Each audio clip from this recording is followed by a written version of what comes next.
Wallahu a'lam. Sekarang lihat buletin syarat sholat Safinatun Najah: bersuci dari hadas dan najis.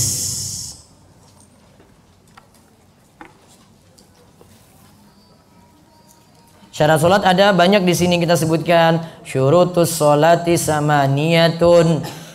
Syarat sholat itu ada 8. Saya bacakan dulu. Taharatul hadasaini wa taharatu anin najasati fis sawbi wal badani wal makani, satrul aurati, istiqbalul kiblati, dukhulul waqti, al ilmu bi fardiyatiha, alla ya'taqida fardhan min furudiha sunnah, istinabul mubtilati. Sekarang kita lihat fasal. Syarat sholat ada 8, yaitu 1. Suci dari 2 hadas besar dan kecil. 2. Suci dari najis pada pakaian, badan dan tempat. 3. Menutup aurat. 4. Menghadap kiblat. 5. Masuk waktu. 6. Mengetahui fardu sholat. 7. Tidak meyakini fardu sholat sebagai sunnah. 8. Menjauhi pembatal-pembatalnya. Kita baru bahas 2 untuk kali ini. Lihat catatan dalil. Pertama, syarat wajib sholat.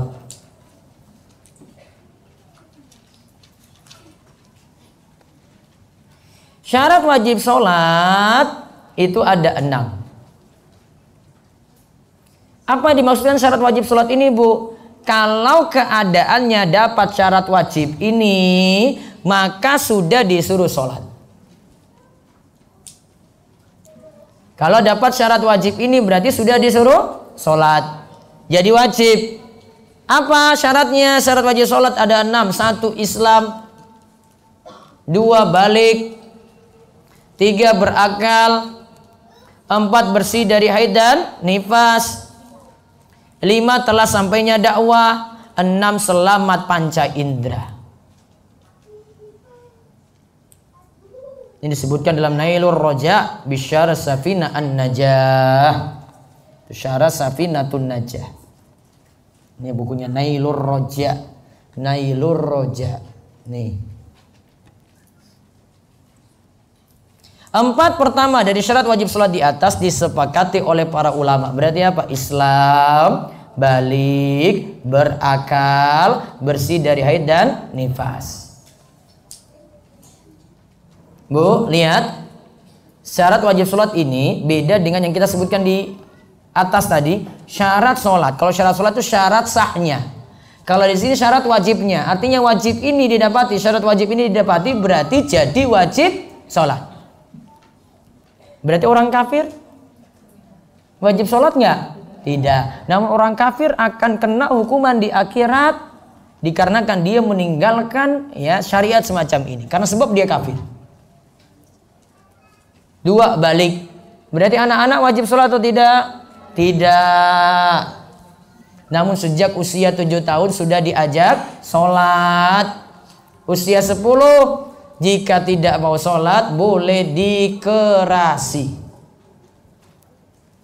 Terus yang ketiga berakal. Berarti yang tidak berakal, maaf, gila, berarti beban sholat jadi hilang. Dia dalam keadaan sudah tidak sadar lagi, berarti beban sholat jadi hilang.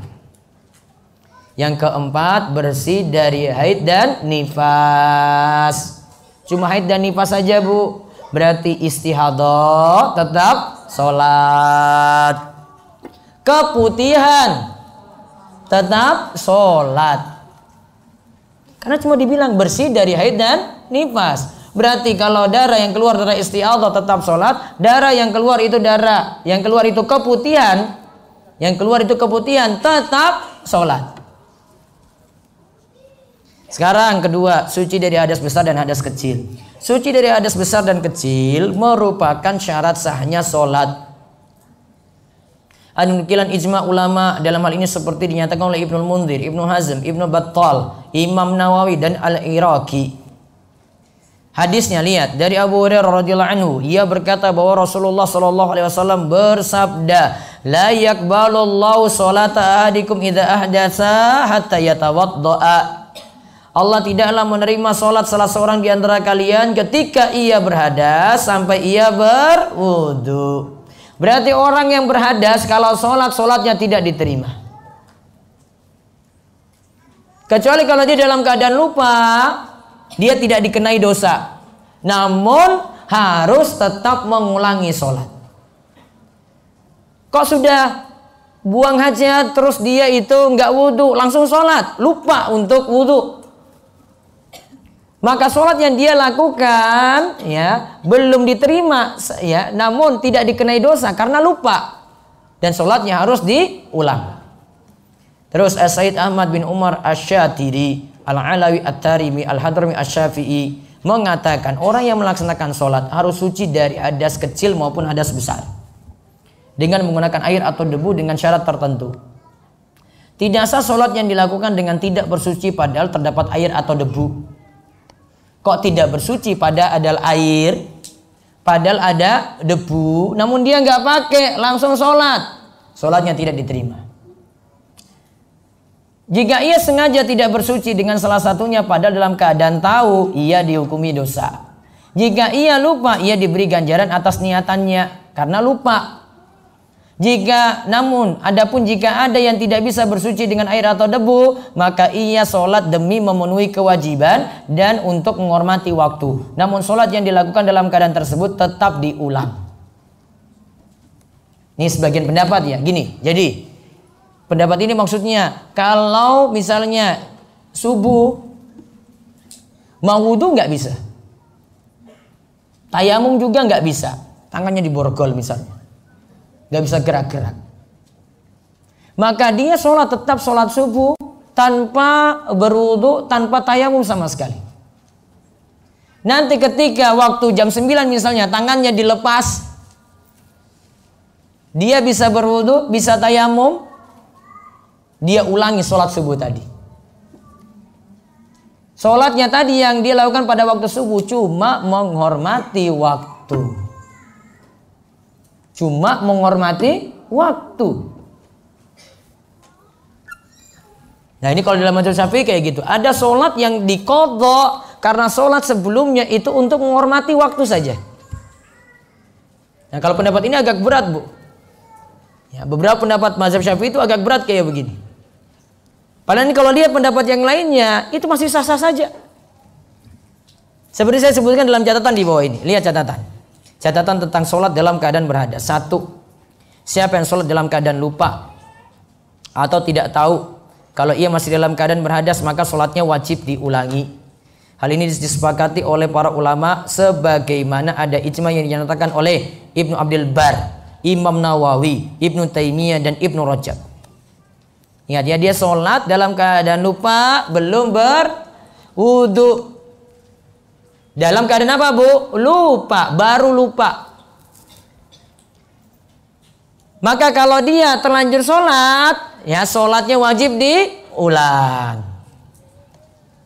Terus yang kedua, siapa yang tidak mendapati air juga tidak mendapati debu karena ada uzur yang teranggap seperti karena ditawan atau sakit, maka ia sholat sesuai kondisinya dan sholatnya tidak perlu diulang.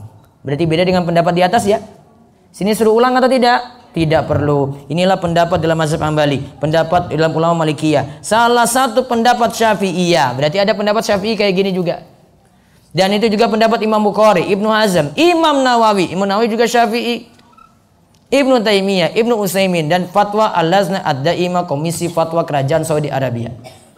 Berarti tadi tentang masalah sholat subuhnya pas tidak ada air, tidak ada debu, tidak bisa tayamum, tidak bisa wudu. Berarti kalau dia kerjakan sholat ketika itu karena memang kondisinya punya uzur, tidak bisa bersuci, sholatnya diulangi atau tidak? Tidak perlu diulangi. Dan ada pendapat dalam mazhab Syafi'i seperti itu. Ingat kaidahnya, Bu. Kalau ada pendapat dalam mazhab Syafi'i ya, ibu nggak perlu cari-cari pendapat ulama lain selama ada pendapat mazhab. Pakai pendapat yang lainnya saja.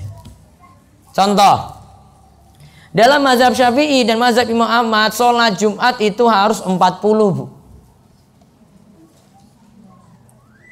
Kalau kurang dari 40, berarti sholat Jumat diganti sholat zuhur. 40 ini hitungannya harus laki-laki dewasa yang 40. Kalau ada anak-anak nggak dianggap dulu.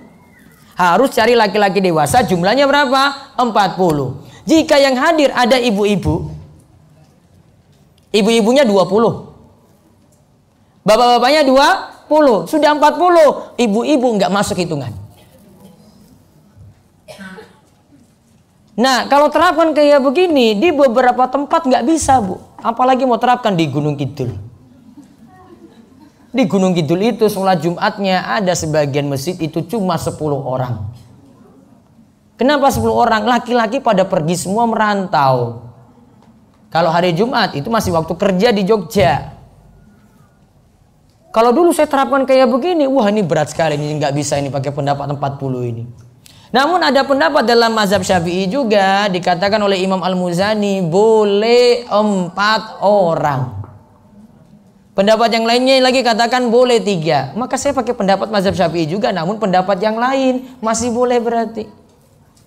Karena mau terapkan kayak gini berat. Yang penting orang yang jalankan sholat Jumat di situ orang yang menetap yang disebut mustautin. Mustautin itu dia tidak punya niatan lagi untuk safar berikutnya, sudah direncanakan. Jadi dia stay di situ, asalnya memang tinggalnya di situ. Kalau ibu-ibu mau pergi safar lagi berikutnya, itu biasanya karena kebutuhan kan. Kalau ini dia stay di situ, tetap di situ. Saya nanti Lebaran saya mudik. Itu berarti sudah niatan mau bersafar berikutnya. Karena bukan orang situ. Ini tidak disebut mustautin. Mustautin berarti orang situ. Mau disebut mukim bukan? Ini bukan mukim, Bu. Istilahnya mustautin. Maka kalau ada yang berlayar pakai kapal pesiar misalnya, itu bukan orang mustautin, Bu. Itu orang lagi bersafar. Maka yang di kapal pesiar tadi tidak wajib Jumatan. Seandainya buat Jumatan tidak dianggap sah. Karena Jumatan harus 40 orang mustautin.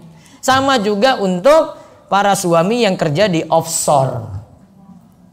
Di offshore juga tidak wajib Jumatan. Apa dia harus pergi ke daratan untuk sholat Jumat? Juga tidak. Dia cukup ganti sholat zuhur. Sholat zuhur tidak pakai khutbah Jumat.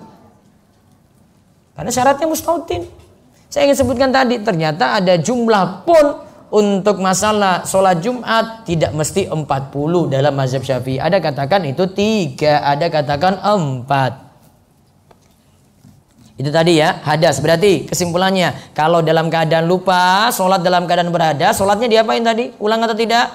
Ulang. Namun kalau dalam keadaan tidak ada air, tidak ada debu, lantas sholatnya seperti itu karena uzur, maka tidak perlu mengulangi sholat. Lalu yang keempat, suci dari najis pada pakaian, badan, dan tempat, yaitu tempat sholat. Suci dari najis pada badan, pakaian, dan tempat sholat adalah syarat sahnya sholat. Hal ini berdasarkan pendapat jumhur ulama, termasuk dalamnya ulama Syafi'iyah. Dalil-dalilnya dan penjelasannya insya Allah untuk pertemuan berikutnya.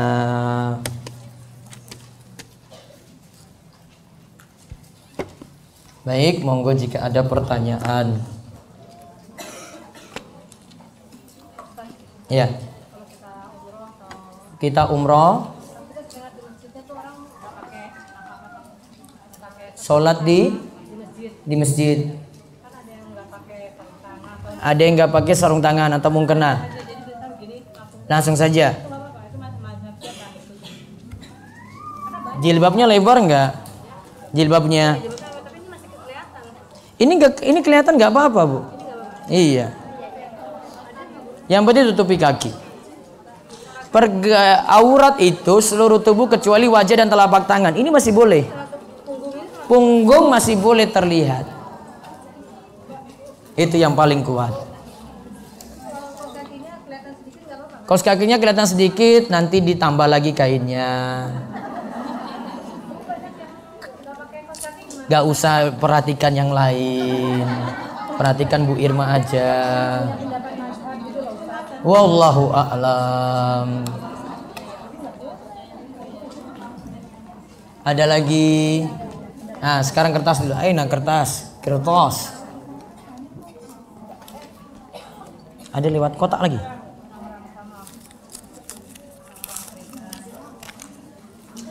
Tahapan apa saja tats yang harus dipelajari seorang mu'allaf? Pelajari yang dasar-dasar, Bu. 1. Akidah dikuatkan. 2. Ibadah yang dibutuhkan sehari-hari. Itu dipelajari lagi secara mendalam. Bagaimana kewajiban laki-laki yang bekerja di kapal pesiar selama 9 bulan? Apakah wajib sholat Jumat? Tadi wajib sholat Jumat nggak, Bu? Tidak. Gantinya apa? Sholat zuhur. Jadi selama 9 bulan sholat zuhur terus. Berkaitan dengan ipar itu maut. Bagaimana apabila dengan kondisi tertentu, misal keadaan ekonomi mengharuskan keluarga kakak dan adik atau bersaudara harus tinggal dalam satu rumah? Apakah itu tetap tidak boleh, mengingat ipar itu tetap mahram atau mahram sementara? Ipar itu mahram sementara namun seperti orang lain, Bu. Dia mahram sementara sifatnya cuma tidak bisa menikah langsung dengan 2 perempuan sekaligus, kakak adik. Ipar tuh kayak gitu sifatnya. Namun dari sisi hubungan tetap seperti laki-laki lain. Makanya Nabi sebut alhamu al-maut. Ipar itu maut, bahaya. Maka hubungannya seperti laki-laki lain. Sehingga kalau satu rumah pertimbangannya ibu harus pakai jilbab terus ketika ada ipar di rumah. Kan repot. Mau pergi ke dapur, mau nyuci, ibu harus pakai jilbab terus. Karena ada siapa? Tadi mahram sementara, ipar tadi. Jadi timbang-timbang seperti itu. Ustadz, suami saya selalu memotong jenggotnya. Bagaimana hukumnya? Bilang, saya titip pesannya untuk suaminya, Pak Ustadz suruh biarkan apa adanya. Kalau mau tulis surat, tak tulis surat nanti. Saya kasih surat cinta untuk suami ibu nanti itu. Nah ini Pak, kalau bisa kayak gini ya. Tak tulis nanti. Seorang ulama jadi pemimpin akan tetapi dia zalim. Apa yang harus kita lakukan? Sudah diperingatkan juga. Wallahu a'lam. Ini siapa ini yang dimaksud? Ustadz, pemilihan mazhab boleh dicampur atau harus pilih salah satu? Kalau ibu di Indonesia Syafi'i saja. Sudah, makanya kita pelajari fikih Syafi'i, Bu. Biar ibu nggak banyak ubah ibadah, Bu. Bu, kalau ibu pilih mazhab Syafi'i untuk belajar, untuk sarana belajar tadi, ibu nggak banyak ubah fikih. Cuma ibu nanti pelajari lebih detail lagi. Oh, karena Syafi'i kayak gini loh. Saya contohkan, malah nanti menguatkan pendapat ibu. Di antara aturan dalam mazhab Syafi'i, Bu, kubur itu tidak boleh dikasih semen. Itu mazhab Syafi'i tulen loh itu, Bu. Kubur tidak boleh dikasih semen, tidak boleh dikasih keramik. Nih kalau ada yang tanya, kenapa kamu gak kayak gitu? Wah, ini Syafi'i. Saya nggak tahu kamu Syafi'i apa bukan. Syafi'i kayak gini. Saya pernah ngajar di desa itu, Bu. Saya sampaikan pendapat mazhab Syafi'i kayak begini. Warga desa semuanya terdiam langsung. Ini Syafi'i, Bapak, Ibu-ibu. Nggak keluar dari mazhab. Orang tentram dengarnya, Bu. Dan kayak begini orang tinggalkan. Orang Indonesia itu tinggalkan kayak begini, Bu. Semua kubur itu dikeramik, semua dikasih kijing, semua dikasih atap. Padahal dalam mazhab Syafi'i nggak dibolehin, Bu. Ibu ikuti pendapat Syafi'i kayak gini, malah tadi jadi guroba. Asing nggak, Bu? Wah, asing banget. Di tengah keluarga ibu, wah, ibu paling diprotes nanti itu. Ini orang umum tenan ini. Gak tahu dia itu ikut aliran apa lagi. Padahal Syafi'i. Makanya saya bilang kalau ibu ikut Syafi'i tadi, pendapat ibu malah dapat dukungan banyak. Ya, kayak begini dapat dukungan, Bu. Belum lagi tentang masalah selamatan kematian dan yang lainnya. Wah, saya kalau sebutkan pendapat-pendapatnya kalah semua dengan pendapat Syafi'i tulen. Yang tulen ya, Bu ya. Bukannya sudah tercampur ya. Kalau yang tulen itu ada, Bu, pembahasannya. Sayangnya bukan di kitab ini, ada di kitab nanti selanjutnya lagi. Kalau ini selesai, mudah-mudahan saya bahas yang kitab satu lagi. Matan al-Ghaya wa Takrib. Nah, itu baru lengkap pembahasannya. Contoh di situ disebutkan, kalau ada orang yang meninggal dunia, maka masa orang boleh takziah itu paling maksimal 3 hari. Takziah itu paling maksimal 3 hari, Bu. Soalnya kalau lebih daripada 3 hari, 4, seminggu, 40, 100, Bu. Itu kan sama juga kan? Takziah juga kan sebenarnya. Itu akan lebih mengingat-ingat lagi orang yang sudah meninggal. Maka dalam mazhab Syafi'i yang tulen itu tadi, takziahnya 3 hari, Bu. Bukan nanti seminggu lagi, bukan lagi 40 lagi, bukan lagi 100 lagi, bukan lagi pindah pisan, terus pindah dan seterusnya. Tutulen, Bu, Syafi'i. Mau bedah Syafi'inya tuh kayak gitu kalau belajar asli. Pada saat melaksanakan umroh, apa boleh wanita mengikuti sholat Jumat di Masjidil Haram? Di Masjidil Haram tidak dilarang, berarti boleh. Tempat ibu-ibu ada sendiri. Apakah orang yang istiadoh atau keputihan ketika akan sholat ia harus ganti pakaian dalam? Tidak harus.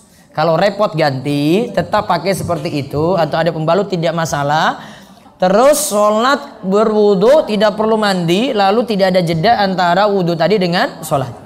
Bagaimana ketika masuk waktu sholat masih dalam kondisi nyetir di tol? Apakah boleh sholat di mobil? Kalau seandainya nanti dia berhenti beberapa menit lagi masih dapat musola dan itu masih waktu sholat, berarti dia kerjakan sholat di situ. Nggak boleh di mobil. Kalau sholat wajib nggak boleh. Kecuali waktunya sudah sangat-sangat mepet sekali dan kendaraan nggak bisa berhenti kecuali keluar dari waktu sholat. Misalnya asar, macetnya parah banget.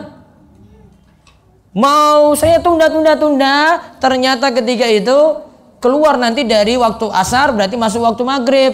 Maka sholatnya tetap di kendaraan. Karena asar tidak bisa dijamak dengan maghrib. Namun kalau maghrib masih bisa kan dijamak dengan isya kan? Berarti masih bisa ditunda. Maka boleh dengan alasan macet parah untuk menjamak sholat. Wudunya dalam mobil. Yang penting airnya ngalir. Maksudnya dikumpulkan. Ada aquas itu bisa. Ya mobil basah-basah dikit aja lah, nggak apa-apa lah. Namun kalau tetap terapkan di Jogja di mana, Bu, macetnya, Bu? Kalau di Jogja? Nah, Jakarta. Karena sini macetnya cuma lampu merah aja macetnya itu. Cuma nunggu ngantri lampu merah.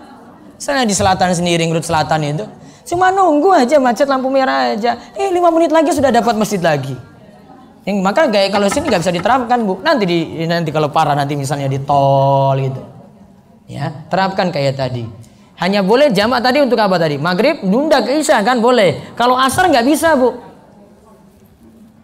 Maka kalau dia misalnya dapatnya asar pas macet parah tadi, terpaksa dia lakukan sholat di mobilnya. Ustaz, bagaimana tanggapan Ustaz? Aduh, ini bahas politik ya, malas ya.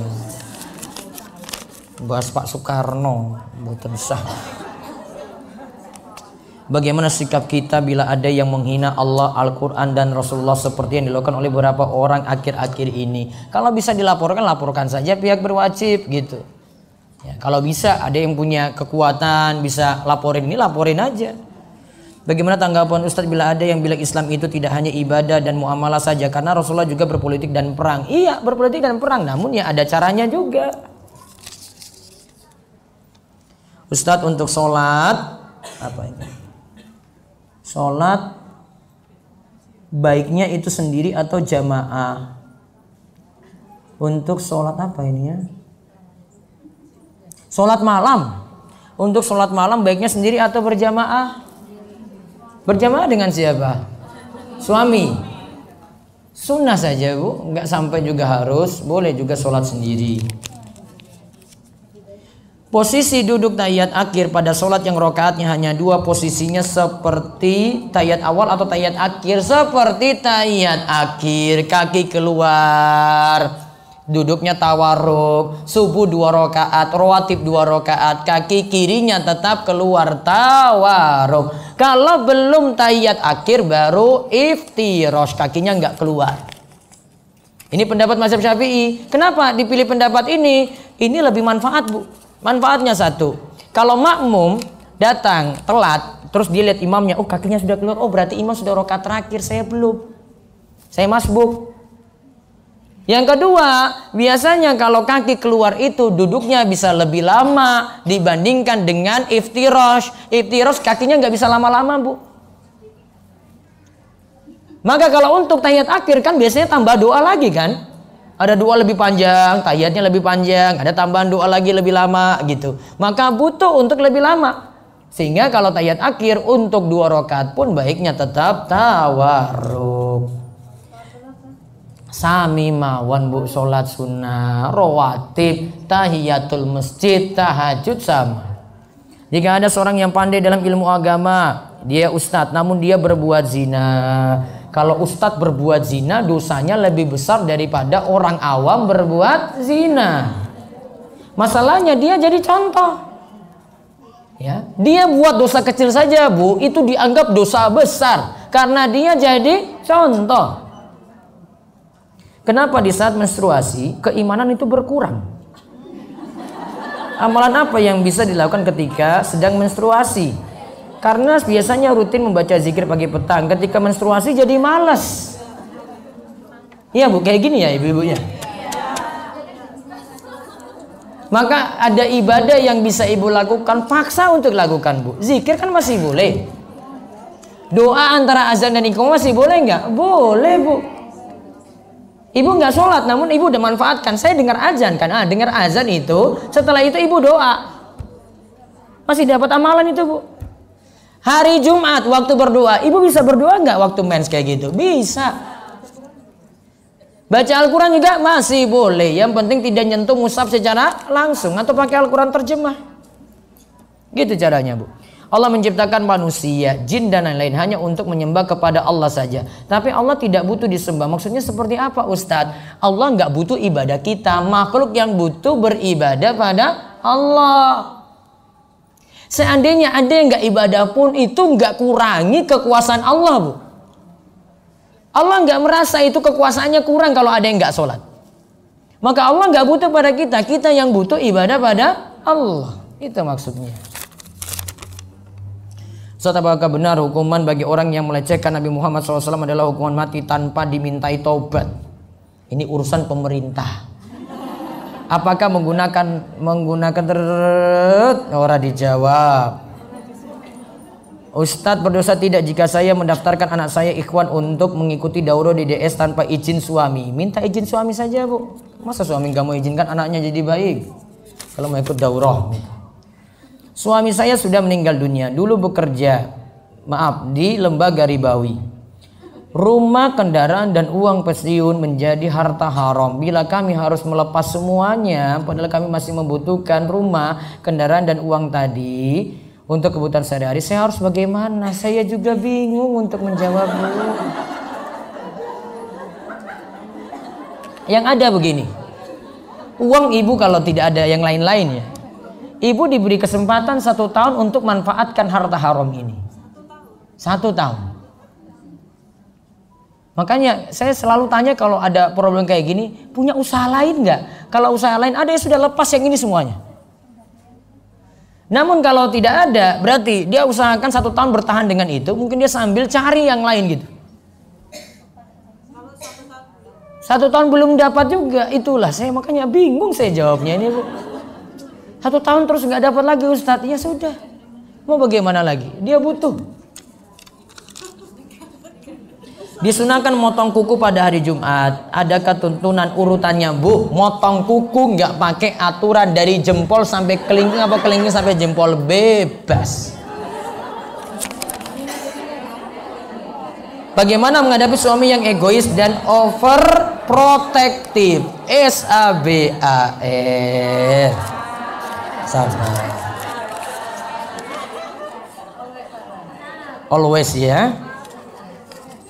Saya pernah dikirimi audio kajian seorang ustadz yang menyarankan sholat istiqoroh.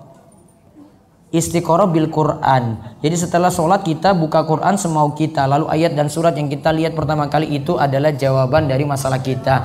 Ini cocok logi. Gak usah ikut ustadz yang aneh-aneh. Apa kayak gini Nabi pernah kasih contoh coba. Coba buka pas ayat Jahannam, coba neraka Jahannam bu. Kan ngawur banget dia itu. Dibuka pas itu. Ayat Jahannam, neraka semua dibahas. Ih, masalah saya ngeri banget berarti. Coba lihat, cocok lagi kayak gitu. Ini kan ngawur. Karena di dalam Al-Quran kan ayatnya macam-macam kan bu.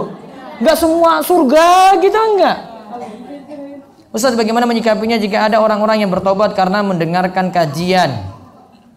Aduh, orang tak jawab lah, nanti jadi viral lagi. Yang jelas kalau ustadznya sudah cocok logi, bicaranya cuma hari kiamat saja, nggak usah diikuti bu, aneh-aneh baik bu. Saya pekan depan mau bahas itu nanti. Saya bikin buku nanti sebentar lagi. Pekan depan saya bahas tentang tanda akhir zaman. Bantah cocok logi tadi bu. Bagaimana hukum wanita bersafar tanpa mahram untuk umroh atau haji? Berat. Yang sebagian pendapat itu nyatakan bu, kalau umrohnya wajib atau hajinya wajib, baru dia dapat keringanan untuk bersafar tanpa mahram. Karena apa? Wajibnya dimenangkan bu. Ya, wajibnya dimenangkan. Namun kalau itu sudah umroh berulang kali, itu sudah haji yang kedua, ketiga, keempatnya, maka tidak lagi seperti ini. Cukup untuk yang wajib saja. Namun kalau ada yang mahram menemani lebih bagus. Apakah tidak berangkat kajian karena merasa kurang suka sama tema dan ustadznya? Bisa dianggap kafir? Enggak kafir bu. Kalau menjawab azan dari telepon atau radio bolehkah? Yang ditelepon kan nggak langsung, yang di radio juga nggak langsung, yang dijawab yang langsung. Ibu dengar, oh dari masjid sini, langsung jawab Allahu Akbar gitu. Perkara bid'ah menyangkut hal-hal apa ya Ustadz? Ibadah mahdhah, kalau seperti walimatus safar masih boleh bu, mau berangkat umroh haji masih boleh. Saya kalau diundang untuk ini saya datang. Apalagi yang minta itu cuma acaranya itu perpisahan mau berangkat umroh terus suruh ngisi pengajian. Saya ambil kesempatan untuk ceramai orang-orang di situ, semangatin untuk ibadah, bisa pergi juga gitu. Jadi nggak ada masalah. Jadi isi acaranya bu perlu ditinjau lagi. Jika kita sudah berwudu kemudian kita gosok gigi karena tadi lupa belum gosok gigi, apakah sudah sah wudu tadi? Mau kasih gosok giginya sebelum wudu boleh, mau setelah wudu juga boleh. Apakah perlu diulangi wudunya? Tidak perlu. Wallahu a'lam. Selesai untuk bahasan kita. Insya Allah ketemu lagi. Ini Rabu keberapa bu? 3. Nanti Rabu pertama di bulan Desember insya Allah. Diumumkan tanggal 24 November ini ada kajian di pesantren kami Darus Solihin di Kecamatan Panggang Gunung Kidul. Silahkan hadir jam 8:30 Ahad pagi sampai selesai. Ya, bisa bawa bekal juga bu dari rumah, karena kalau warga sana kalau hadir biasanya dari jam 8:30 sudah penuh. Padahal kajiannya dari jam 8:30. Biasa mereka seperti itu. Jadi kalau mau hadir, ya sudah saya beritahu pagi-pagi sekali kalau mau berangkat. Makanya bawa bekal. Hah? Jalannya ditutup. Ya nanti telepon saya sudah, nanti saya jemput nanti ibu. Soalnya harus di ini apa? Kalau nggak diberitahu nanti, ya parkirnya 4 kilo nanti. Jauh banget ya makanya bu. Jangan kalah sama orang desa. Itu simba-simba umur 70, 70, 80 itu jalan kaki 3 kilo tadi. Masih semangat. Baik, itu saja kita cukupkan. Mudah-mudahan manfaat dan Allah beri taufik dan hidayah untuk kita tambah ilmu dan amal, dan mudah-mudahan kita diberikan keistiqomahan lan husnul khotimah. Demikian kita cukupkan. Ada pengumuman? Ya, saya tutup dengar pengumuman dulu Bu, baru nanti ditutup oleh Bu Partini. Wabillahi taufiq wal hidayah. Wassalamualaikum warahmatullahi wabarakatuh.